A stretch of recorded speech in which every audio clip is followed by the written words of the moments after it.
Capítulo 2. Estudiando el modelo creado por el profesor me di cuenta que existen, en el mismo, algunas imperfecciones. El modelo es correcto en líneas generales, de eso no tengo dudas, pero mirándolo más en detalle hay algunas cosas que mejorar. Veamos. Si la conciencia es real e inmutable, espíritu y mente, como partes de la conciencia, deberían ser reales e inmutables también.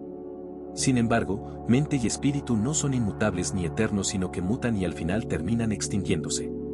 De esto se deduce que espíritu y mente no son reales sino virtuales, y al ser virtuales pertenecen al mundo creado. En este caso, a la conciencia de las criaturas, humanos, alienígenas, etc. Otro punto es el de ánima. Para Malanga, ánima no es eterna sino inmortal. Inmortal significa que nace o aparece en algún punto del espacio-tiempo, pero, una vez nacida, le es imposible morir. Vamos a aclarar esto. Nacer y morir significa, en términos de línea de tiempo, ser como un segmento de recta.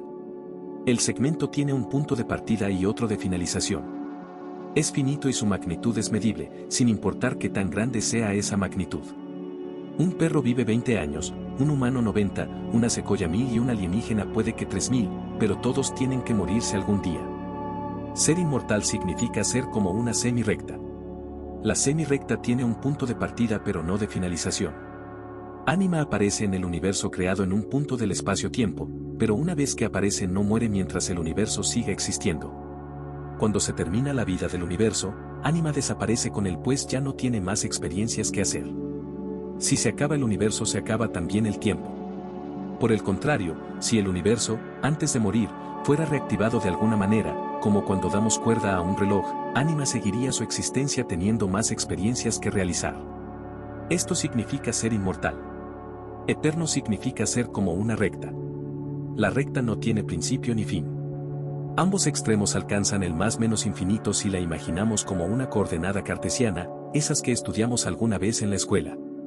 Solo lo que está fuera del tiempo puede ser eterno, y como en el modelo de Malanga lo que está fuera del tiempo es la conciencia, esta es lo único que es eterna, conciencia no nace, es. Aclarado esto, vemos que ánima, según Malanga, es inmortal. Pero yo me cuestioné lo siguiente. ¿Por qué ánima es inmortal? ¿Qué es lo que la hace inmortal? ¿Y por qué ánima no se puede copiar? Ánima es inmortal porque primero es eterna. Ánima es una recta, pero se convierte en una semi-recta cuando ingresa al universo virtual. Malanga no lo comprende así pues considera que ánima, como tal, solo existe en el universo virtual, separándose de la conciencia cuando ingresa en el universo dual. En la conciencia real, que está fuera de la virtualidad, ánima es indistinguible del resto de los componentes de la conciencia. Si bien esta es una manera de entenderlo, veremos que existe otra manera de entender a ánima y a la conciencia, y que entra en perfecta coherencia con el modelo creado por el profesor. Esta conversión de ánima a inmortal es obligada porque en el universo virtual, cuando hacemos experiencias, tenemos que elegir un punto de partida, un día de nacimiento, si no, no habría historia. ¿O existe alguna historia que carezca de un principio? Luego, como es eterna, no puede envejecer ni dividirse. Lo real no se puede fraccionar porque no admite la mutabilidad. Lo único que hace a ánima inmortal es su carácter de inmutabilidad. Ánima no se desgasta y, lo más importante, no se fracciona. Es por eso que ánima, cuando se refiere a ella, dice nosotros y no yo. Espíritu dice yo, y con el yo viene el tú y el él, o sea la diferenciación. Espíritu se distingue de otros espíritus pues vive atrapado en la virtualidad, pero ánima es consciente de que no existen muchas ánimas sino una sola, y que esa ánima está haciendo muchas experiencias anímicas al mismo tiempo, y como sabe que está siendo interpelada por el hipnotista y que él vive atrapado en la virtualidad, responde diciendo nosotros en vez de yo para indicarle que todas las ánimas son lo mismo, que no hay distinción esencial entre una ánima y la otra. Entonces tenemos que ánima no se desgasta y no se fracciona, pero que, pese a esto, se ve obligada a realizar la experiencia de la virtualidad. Entonces, para resolver la situación, elige tener una experiencia por vez en distintos puntos del espacio-tiempo, pues está claro que no puede multiplicarse. Pero resulta que lo hace tan rápido que logra estar en distintos puntos del espacio-tiempo al mismo tiempo. Es como si se moviera a una velocidad infinita. Por esa causa es que la vemos multiplicada por todos lados, experimentando una cosa y la otra dentro de cada contenedor, cuerpo. Esta acción se llama crear fractales de ánima. Ánima no se particiona sino que se fractaliza. Esta propiedad única le da a Ánima una ventaja respecto a su par espíritu, y es que cuando más de sus fractales adquieren más experiencia, más conocimiento obtienen los otros fractales que todavía no han adquirido esas experiencias de manera directa. Ánima puede transferir la información a lo largo y ancho del espacio-tiempo, sin importar cuán grandes sean las distancias y los años. No es difícil convencerse de que Ánima es inmortal porque tiene atributos únicos que pertenecen al plano real. Recordemos que lo real es lo eterno. En apariencia pareciera que Ánima intenta seguir las reglas de la Matrix, pero en el fondo, para ella el universo es un juego en donde puede violar las reglas cuando se le dé la gana. Ánima es la única esfera de la conciencia que puede patear el tablero y negarse a seguir jugando. Espíritu y mente están más condicionados. Por ende no podemos afirmar que Ánima es inmortal, pues ella no existe en lo virtual, juega en lo virtual.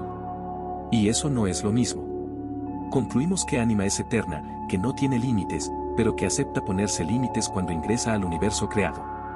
Allí es cuando se autolimita y empieza a perder poder frente a espíritu y mente. Las objeciones al modelo de Malanga no terminan allí. El profesor dice que los humanos tenemos conciencia y, dado que la conciencia es la creadora del universo, concluye que nosotros, los humanos, somos los creadores del universo. Eso lo ha repetido infinidad de veces. Dado que los alienígenas tienen también conciencia como nosotros, aunque en un grado bastante menor, no morirán definitivamente pues algo de ellos sobrevivirá.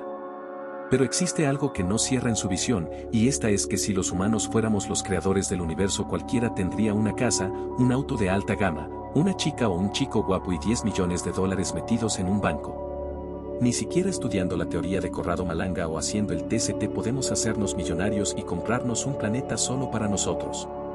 Pero la conciencia sí que pudo hacerlo pues planetas y millonarios existen. Eso no se puede negar. ¿Por qué hay conciencias que crean riqueza y otras que crean pobreza? ¿Por qué hay conciencias que crean planetas y otras que solo se limitan a vivir en planetas?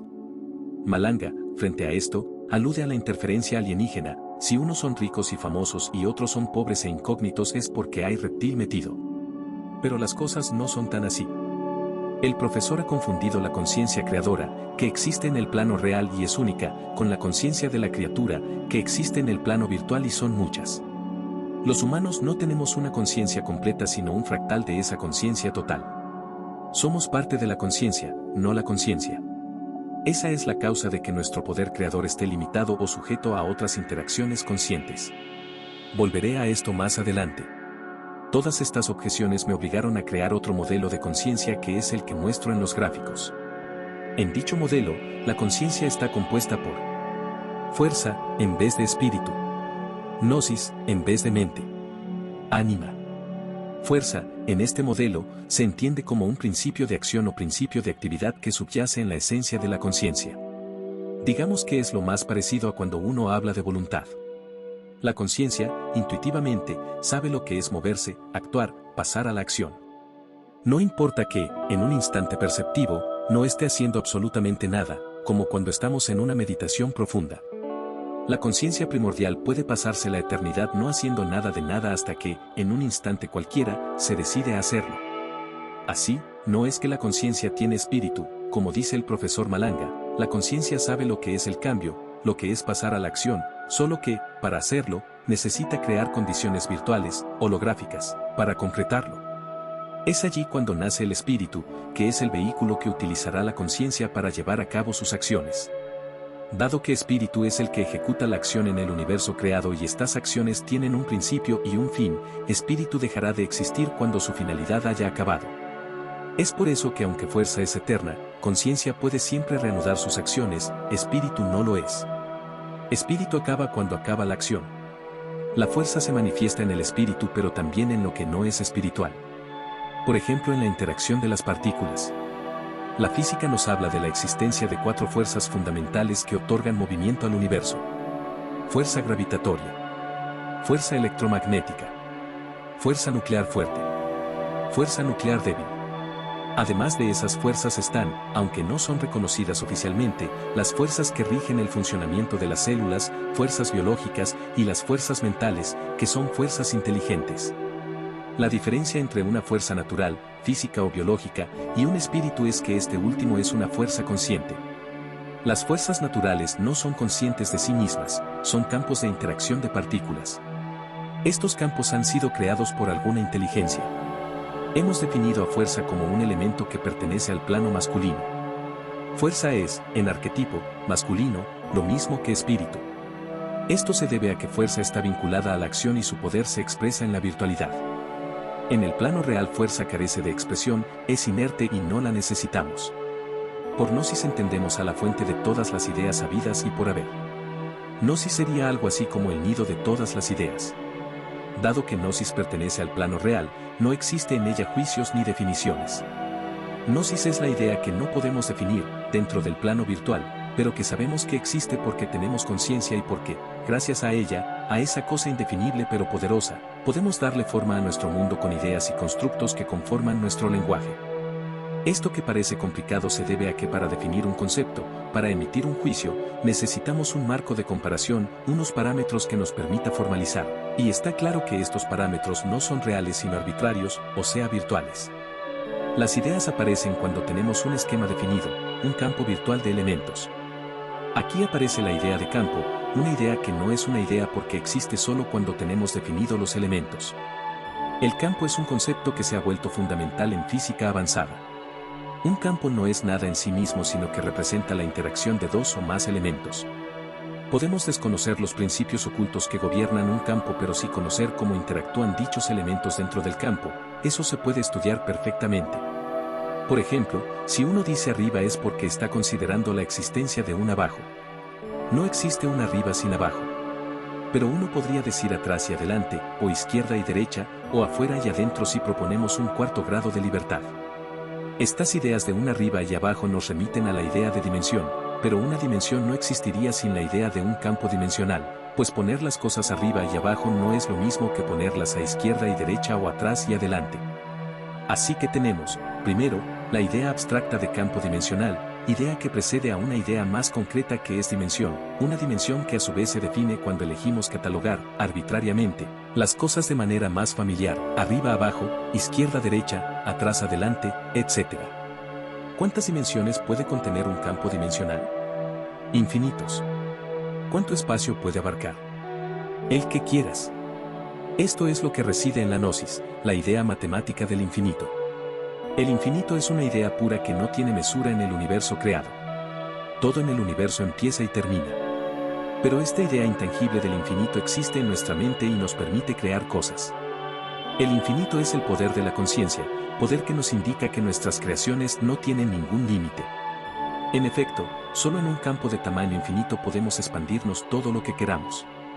Otra idea vinculada al infinito es la idea del número cero. En matemática el cero y el infinito le permiten al matemático resolver innumerables problemas. Por ejemplo, cuando buscamos el límite de una función o trabajamos con derivadas o funciones trigonométricas. Pero el cero, físicamente, es nada. El cero representa la nulidad de las cosas. Sin embargo, esa nulidad física, aunque parezca increíble, es más poderosa que las cosas mismas. Veamos este simple ejemplo. Un pato no es lo mismo que un caballo, lo mismo que 3 conejos no es lo mismo que 3 vacas. Pero ningún pato es lo mismo que ningún caballo, o ningún conejo, o ninguna vaca. Y esto es sumamente importante porque ninguna vaca puede significar que se mató una vaca o que se mató un caballo. Da igual. Y si pudieras resucitar una vaca muerta haciendo que 0 vaca se convierta en una vaca, bien podrías desintegrar una vaca y con ese vacío resucitar a un caballo.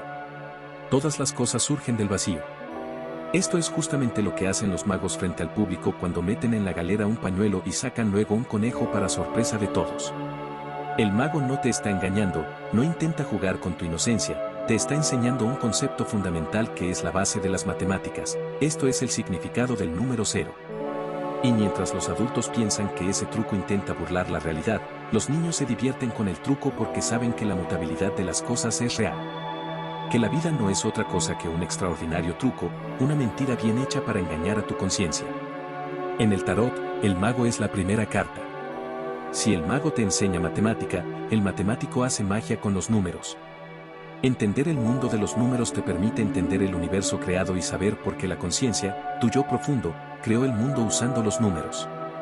Más adelante se verá que hay otros números que son tan importantes como el 0 y el infinito, el 1 y el imaginario. Son cosas que solo caben en la gnosis. Además de los conceptos matemáticos y geométricos fundamentales están, en la gnosis, los arquetipos. Hombre, mujer, madre, hijo, femenino, masculino, etc. son estructuras fundamentales que yacen en lo profundo de la gnosis. La gnosis, al igual que la fuerza, es eterna e inmutable. De la gnosis se originan las ideas, y estas ideas, que van a servir luego para crear hologramas, van a formar el contenido de la mente. La mente se unirá luego al espíritu para que las criaturas experimenten el holograma. Es por eso que la mente no es eterna, porque se forma con el universo, adaptándose a las necesidades existenciales de cada ser. Por ejemplo, la mente de un reptil no es igual a la mente de un mamífero, y la mente de un simio no es la misma que la de un humano o alienígena. Pero la gnosis es siempre la misma. Aquí no existe ningún proceso evolutivo. La mente nace con la criatura, no es que deviene de una forma anterior. Ocurre que la mente se fractaliza en el espacio-tiempo y eso crea campos mentales que abarcan líneas genealógicas y hasta colectivos humanos enteros, lo que hace que ciertos hábitos o idiosincrasias familiares y culturales se hereden en cada generación. ¿Cuál es la diferencia, entonces, entre el concepto de gnosis y el de mente? La gnosis lo sabe todo pero no sabe cómo expresarlo, le faltan las ideas.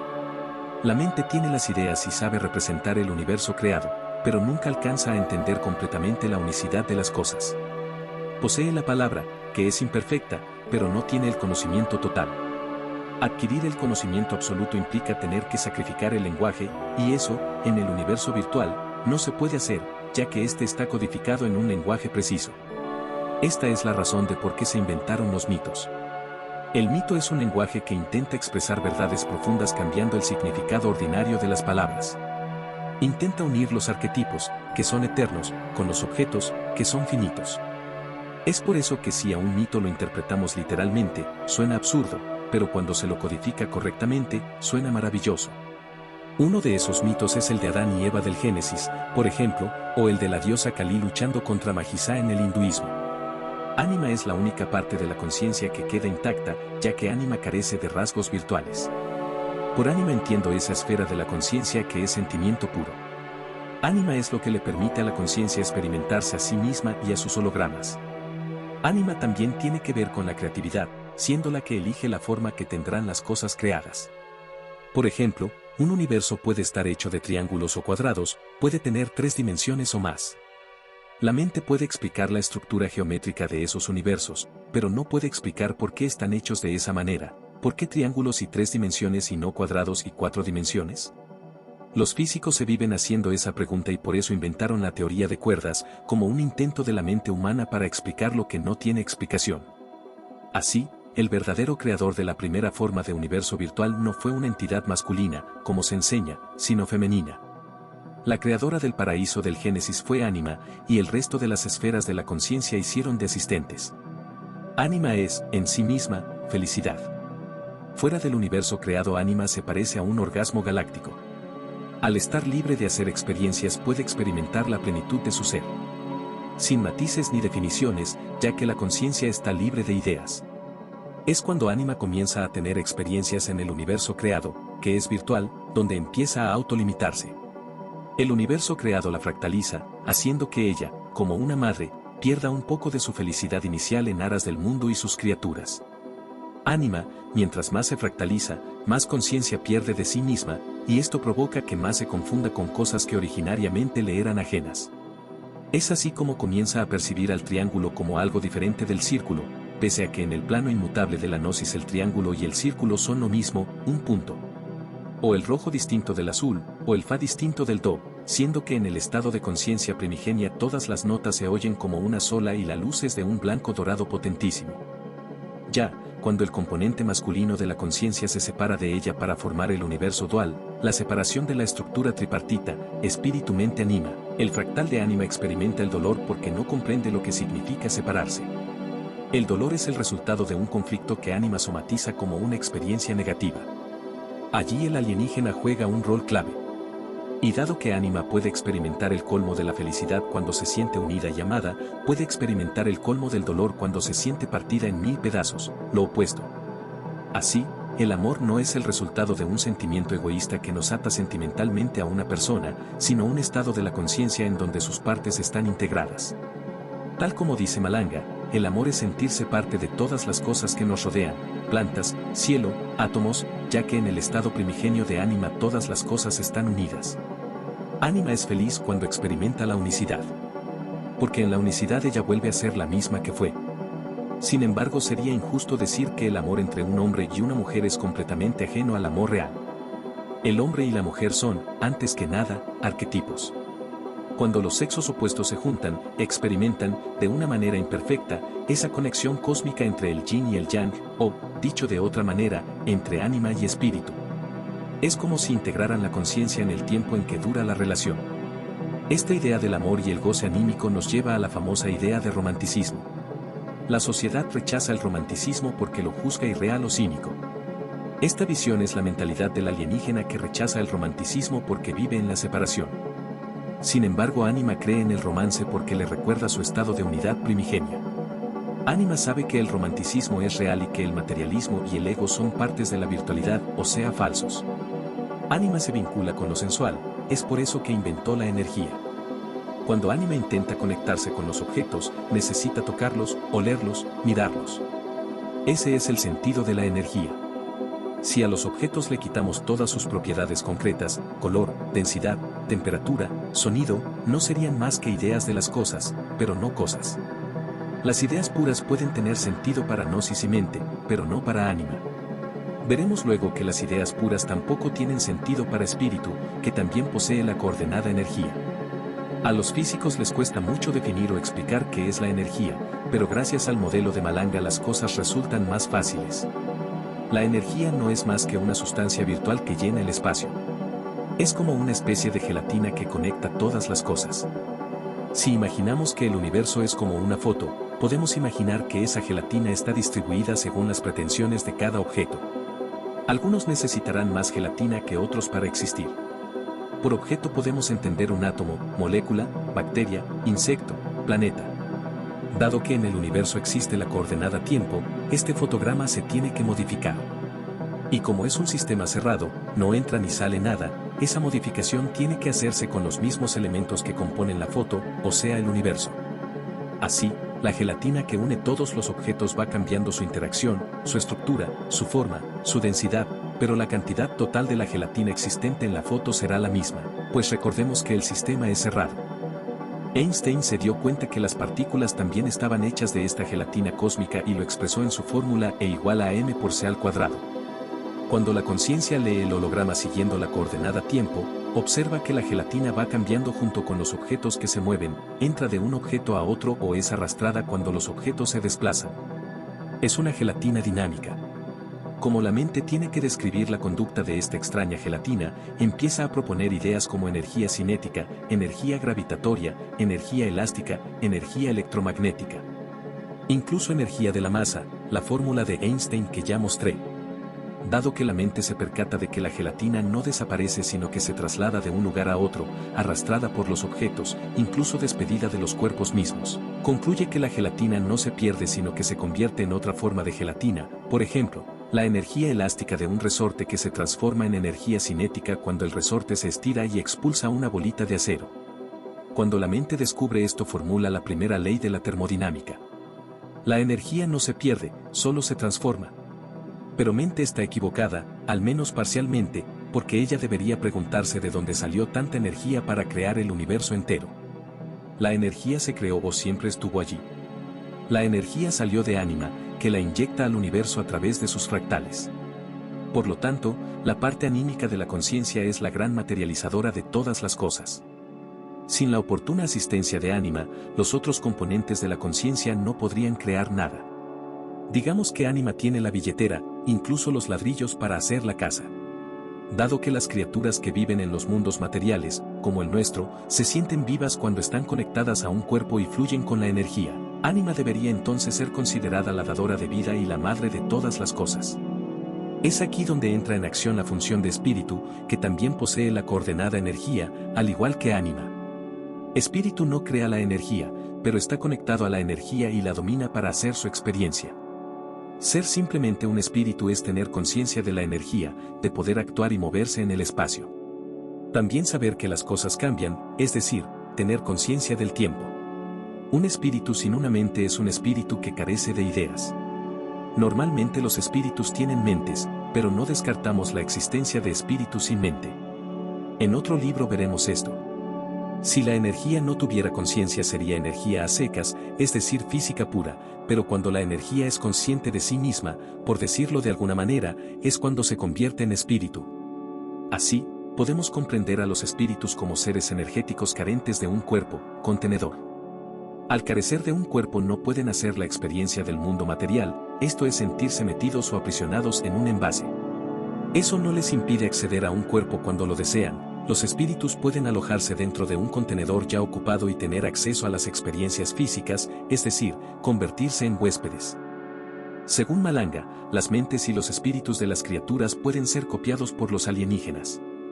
Ellos pueden hacer copias de tu mente y meterlas en otro contenedor o archivarlas. Pero, aunque parezca increíble, no pueden hacer copias de Ánima. Ánima es única e incopiable. Esto ha planteado un problema irresoluble para los alienígenas. ¿Cómo es posible esto? La respuesta es que Ánima es el único componente de la conciencia que es real, no virtual. Lo real se sale del plano físico y por lo tanto su información no es transferible. Solo las cosas físicas se pueden copiar, pero Ánima no es algo físico. Dado que existe una sola ánima en el universo, no muchas, y esa ánima es el ánima del Creador, no le es posible a los aliens hacer copias del ánima del Creador. Es interesante ver que el proceso de copiado implica un gasto y transferencia de energía de un punto a otro del espacio-tiempo, por lo tanto es un proceso en donde interviene cosas como la entropía y el tiempo. Dado que ánima está fuera del tiempo y la entropía, no se ve cómo pueda copiarse. Aquí tenemos otro elemento más para convencernos de que Ánima es eterna, no inmortal como supone Malanga. Dado que los alienígenas o demonios no pueden copiar los fractales de Ánima, eligen la estrategia de poseerlos para poder aprovecharse de su energía.